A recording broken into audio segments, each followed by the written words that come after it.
Kali ini kita akan membahas tentang gangguan kepribadian antisosial alias Antisocial Personality Disorder. Menurut Pedoman Diagnostik dan Statistik Gangguan Mental edisi kelima, gangguan ini adalah suatu pola perilaku yang sudah mengakar dan ditandai oleh ketidakpedulian yang mencolok terhadap hak-hak orang lain serta pelanggaran berulang terhadap norma-norma sosial. Individu dengan gangguan kepribadian antisosial seringkali menunjukkan pola perilaku yang mencolok dan mengganggu.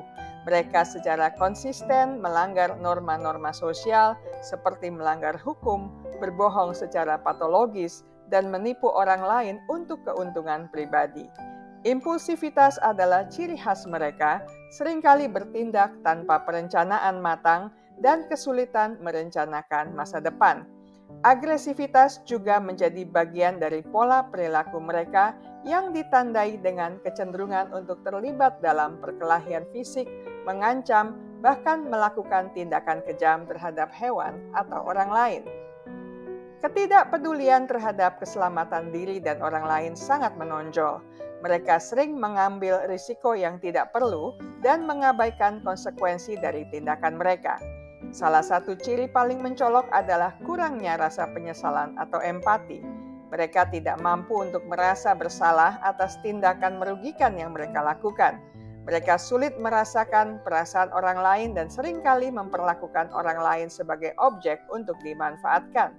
Sikap mereka terhadap orang lain seringkali dingin, acuh tak acuh atau manipulatif. Ketidakmampuan membentuk hubungan yang stabil dan intim juga menjadi ciri khas individu dengan gangguan ini. Diagnosis Antisocial Personality Disorder dilakukan oleh profesional kesehatan mental melibatkan wawancara klinis mendalam untuk menggali sejarah kehidupan individu, pola pikir, emosi, dan perilaku mereka. Selain itu, dilakukan pula penilaian perilaku yang meliputi observasi langsung terhadap interaksi sosial individu dan peninjauan catatan medis atau hukum jika ada. Pemeriksaan psikologis juga seringkali dilakukan untuk mengevaluasi fungsi kognitif, emosi, dan kepribadian secara lebih komprehensif. Diagnosis biasanya ditegakkan terhadap individu yang berusia minimal 18 tahun dengan riwayat perilaku antisosial sejak usia 15 tahun. Prevalensi gangguan kepribadian antisosial ini bervariasi antar negara dan populasi. Diperkirakan sekitar 3% dari populasi umum mengalami gangguan ini dengan prevalensi yang lebih tinggi pada laki-laki dibandingkan perempuan. Data prevalensi di Indonesia masih terbatas, namun diperkirakan tidak jauh berbeda dengan negara-negara lain. Individu dengan gangguan kepribadian antisosial seringkali menghadapi sejumlah tantangan signifikan dalam kehidupan sehari-hari. Hubungan interpersonal menjadi salah satu area yang paling terdampak.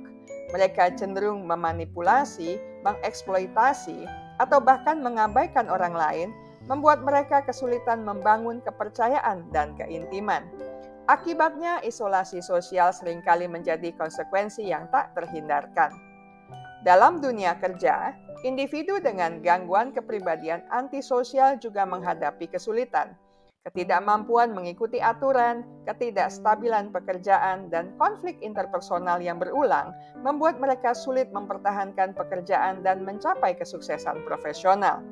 Perilaku melanggar hukum yang seringkali menyertai gangguan ini seringkali berujung pada masalah hukum yang berulang.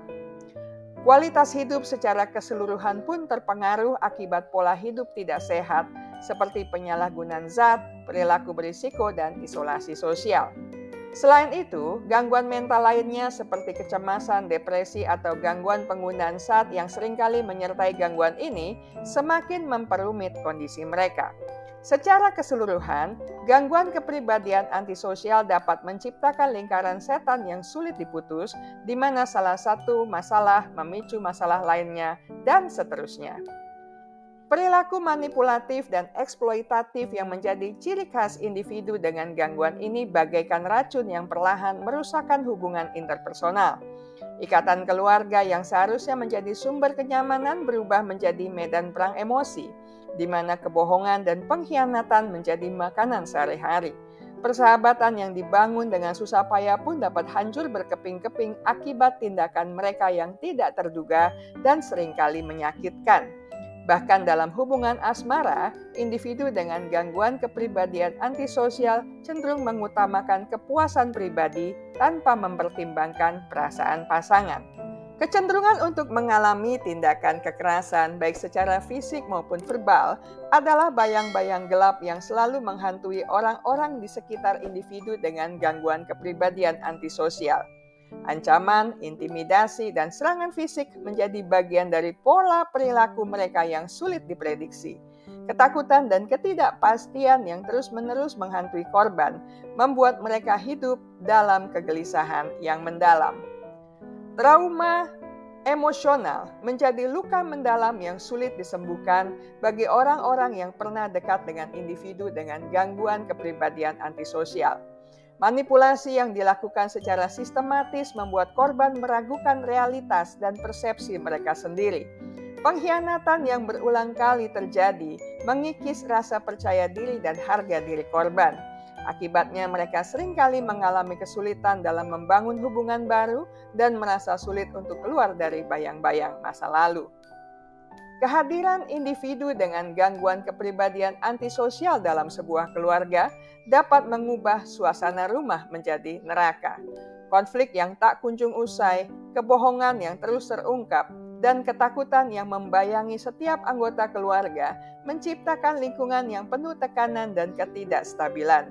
Anak-anak yang tumbuh dalam keluarga seperti ini seringkali mengalami gangguan emosional dan perilaku, sementara pasangan yang bertahan dalam hubungan tersebut harus menghadapi tantangan yang sangat berat.